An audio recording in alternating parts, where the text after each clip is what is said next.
How to download Facebook Story. Hi everyone, this is Rose from Create, Login and Delete. And without any further ado, let's dive right into the video. To download Facebook Story, first of all launch Facebook application on your device. Sign into the particular account and at the top section you will see all the story posted by different users on Facebook.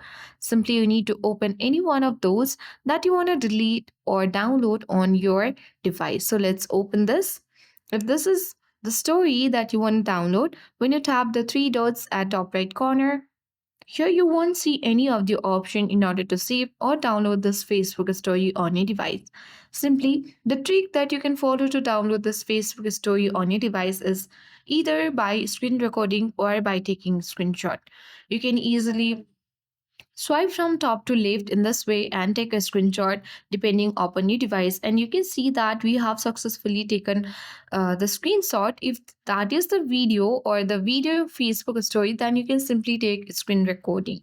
So let us exit from here and you need to open that particular image which you have taken screenshot recently.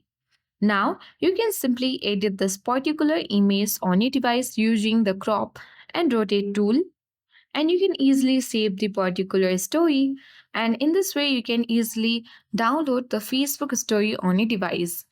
Other than this, there is no any certain or inbuilt feature of Facebook that provide us the facility to download Facebook story. I hope this video helped you. If you are new to our channel, hit the like button and subscribe for more tech and tips videos. Thank you for watching and see you in the next video.